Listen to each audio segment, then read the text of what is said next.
any one of our faults. But we are into the game. Let us introduce these players. Will you do the honors? Sure. In the top left, or top right, playing for Fnatic, it is the young player, Ignite.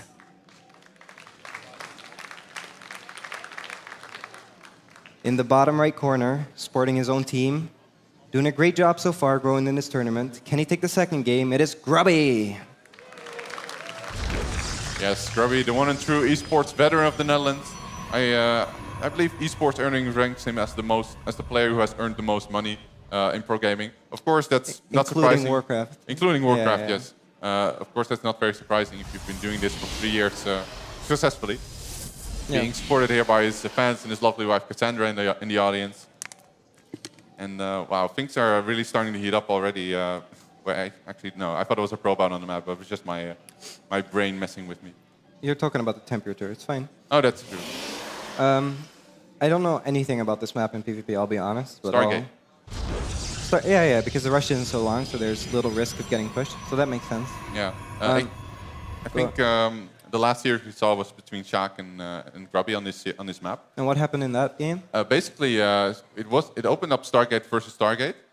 Grubby decided to commit to Phoenix, but Shaq didn't. He transitioned into Dark Templar. Did Shaq open Oracle or did he open... They both opened Phoenix. They both opened Phoenix. And it's such a good point because if both players go Stargate, choosing Phoenix or Oracle is just so important. Like if you open Phoenix and your opponent opens Oracle, it's very easy to defend the initial graphic. That's such a weird decision though. Every time I see Stargate versus Stargate, it always turns into Phoenix versus Phoenix for a long time. Till a player realizes it's like physically impossible to catch up, and then they transition to like Stalkers and Archons. But to open Phoenix but then transition so quickly is almost a gimmicky decision. It's like, I hope he makes mass Phoenix and doesn't scout I'm transitioning, and suddenly I have so much Stalkers or whatsoever to overrun my opponent. It actually took a long while for Grubby to actually scout the DT Shrine, and that's why he almost lost the game in the end. The Stargate was tucked away behind the mineral line. Well, actually, Probe is being caught here, but it manages to get away with a nice mineral walk. But as I was saying, the decision to go DTs, like I think Shaq went DTs like 3 times in that series. Like I think 4 even. Maybe even 4, yeah. And in the end, it just ended up with Grubby defending most of it and having a superior stalker count, and of course... The thing is, though, like it might seem like a stupid idea to keep doing the same thing over and over, but after your first game, your first thought is already, is he going to do it again? After your second game, there's like, well, he's not really going to do it again. Yeah. And then after the third time, your brain starts to think, well, he's just going to do it every game. If you then switch it up, it's so painful. Mind game.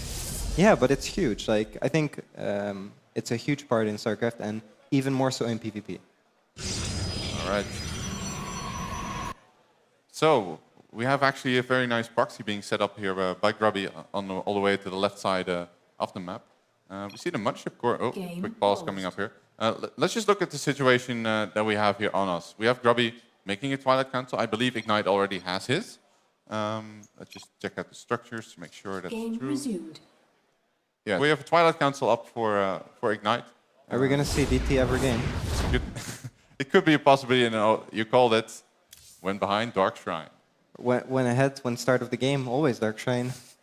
That's almost something you could go for at this point. But so far, Grubby has shown himself to be very able to deal with DTs in this whole tournament. So, like you mentioned, why would you go for DTs again? Well, perhaps he thinks that Grubby is simply not expecting it. I think on this map, though, because Phoenix versus Phoenix is so common, as you said, the fact that you open Phoenix, you have a Stargate, so Oracle gives detection, but the fact that you open Phoenix almost every time because opening Oracle is nearly a death loss to someone who's chrono boosting out Phoenixes makes going Dark Shrine like surprisingly good on a huge map like this. Yeah, I see what you mean. Also, once again, Grubby is this time the player to go to follow up with a RoboBay. It's won him so many games that I actually completely agree with him making that decision to build a RoboBay. Ignite is making this as well, but it's just a slightly bit later. So, yeah, I think the timing is actually going to be pretty sharp because does Ignite actually have a proxy pylon? I think there is one. His pylon is mistimed. His pylon is almost halfway done, and his Dark Shrine is already complete. So this is really bad for Ignite. If he could have warped in the moment his Dark Shrine finishes, I think he could have actually done like a decent amount of damage because Grubby's Robo just finishes right now. Exactly, and he doesn't have force field to hold the ramp here. He should be chronoing out this Observer just in time, and he'll be fine. Grubby He sees, spotted it, he yeah. sees it just in time, so he's going to Pull his minimize probe. probe losses here by pulling them away. Actually, Even time time warps warps it. DT Shrine, such a nice touch here. It costs him a lot of energy still, but yeah, he should be able to get away. Oh, DT gets... Oh, it's going to get away, I think.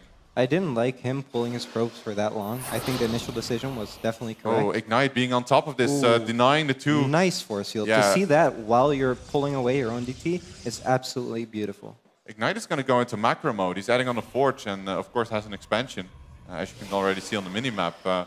There's no more force fields, though. Look at the timing. Like his force field is like just about to run out, and his observer pops. Yeah, like, that's sick. nice. So Ignite is, well, technically still ahead. Oh, he's actually morphing an Archon somewhere on the map. Perhaps to break Grubby's front in a very unexpected move, because when you have DTs... Actually, this is Grubby's Archon, I'm sorry. Yeah. I think this game was going really well for Grubby, and he might still win with this push, but pulling his probes for that long actually cut into his economy quite a bit. Well, I don't think this was what Ignite was expecting, to have an Archon suddenly on his hands. want to Photon get the Overcharge will sentry. deal with this, though, especially with an Immortal out.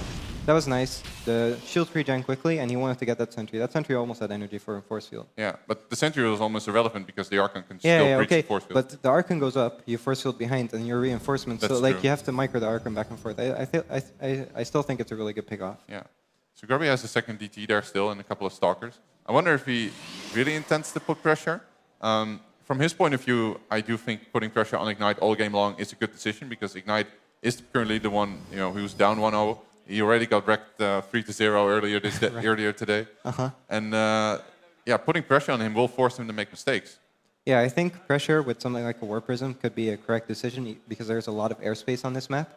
And Grubby is behind in probes because Yeah. of that probe pull earlier on. Yeah, definitely. The difference is noticeable, especially in the supplies.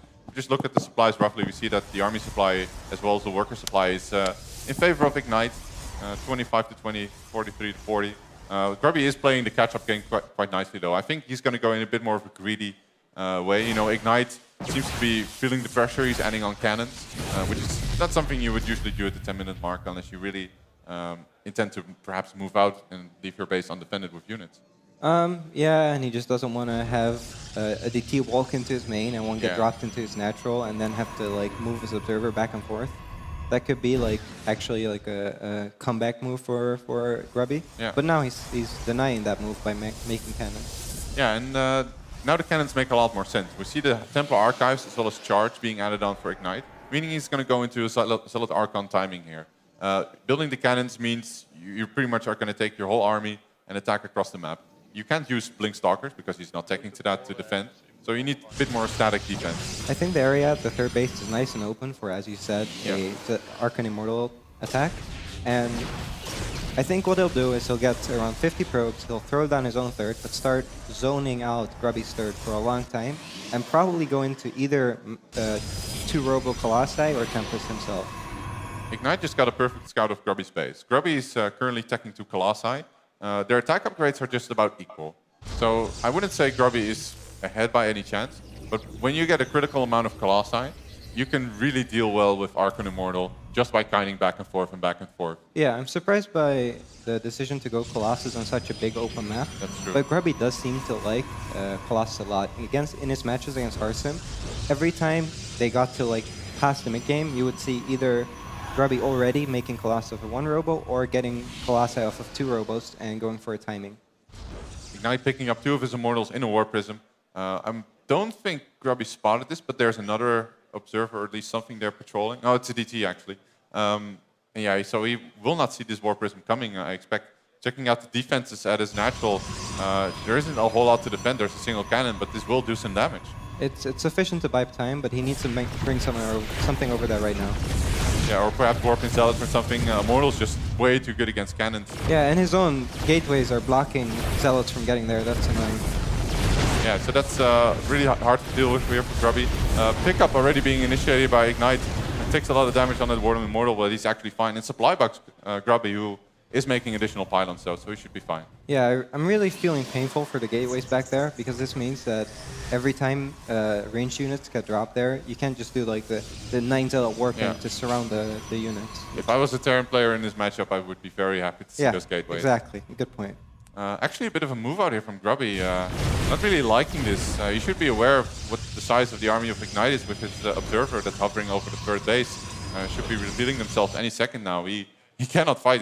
Maybe he's just intending to do a bit of pressure. Once Grubby has 3 Colossi, it's going to be good for him because he will one-shot the Zealots and it will chew, like he can kite away enough of Ignite's army to put pressure on. But right now he only has 2 Colossi. And Ignite's army is actually like really large. Yeah. So this is really scary and I'm feeling nervous for Grubby. Yeah, I'm not sure why. I think he should collect a bit more info with his observer. I think he's scared of it, like a Tempest Switch or something.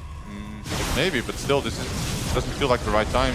Ignite is actually giving him a lot of space here. Maybe he wants to go for a flank, goes for a big warp in. But here comes the engagement. Archon's evaporating most of these Zealots, though.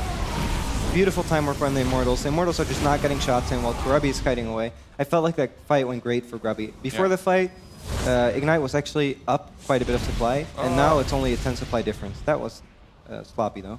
It's still a very dangerous move to make here. Once again, the fight erupting, but the Immortals of Ignite already went down. Oh my god. There's actually no observer here anymore for Ignite, I think. So the DTs can actually do quite a lot of damage to the army. More Zealots being warped in, Immortals being forced to fight the Zealots, where the Colossus are actually eating away at the shields. This engagement is rapidly going in Grubby's favor, it seems. Oh no, the Immortals are still alive. But there's still no observer. If that wasn't for the fact that there was no observer, that fight was great for Ignite. But he realized too late that 2 DTs were splashing away at the Immortals. There we go. Finally, there's some detection and the DTs are dealt with. But looking at as the heat, this all burns down, it seems that the Colossus of Grubby are all going to go down. He warps in again at the front, and he hasn't taken the third. He's committed to this 2-base attack.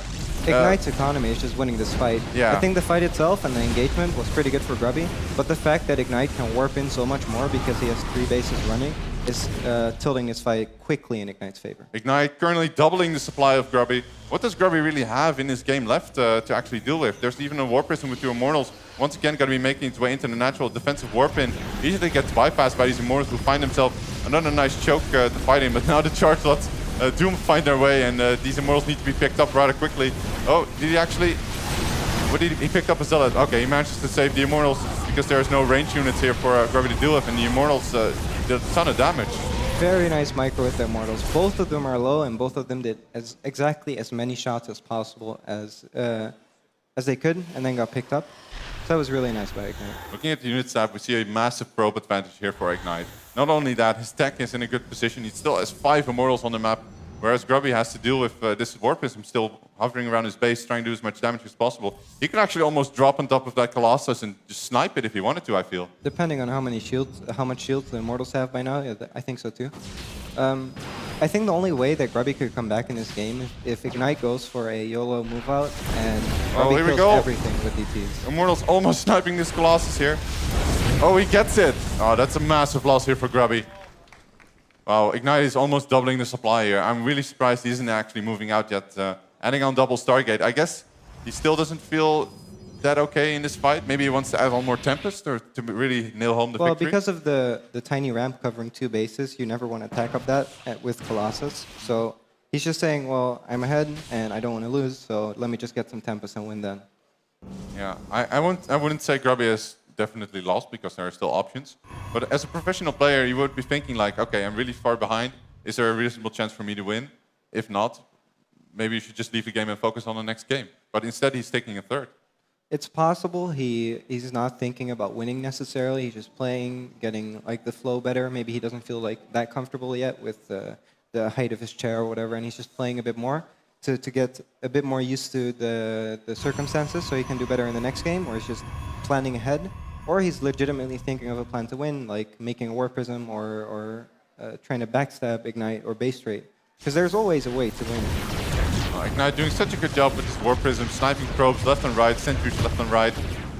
Grubby really not seeming to be able to defend this, and Ignite realizes that he doesn't even need the +3 attack that is currently on the way to win this. His supply almost, actually literally doubling that of Grubby. Already doing an offensive warp in, but there's the army of Grubby to clean this up as soon as possible.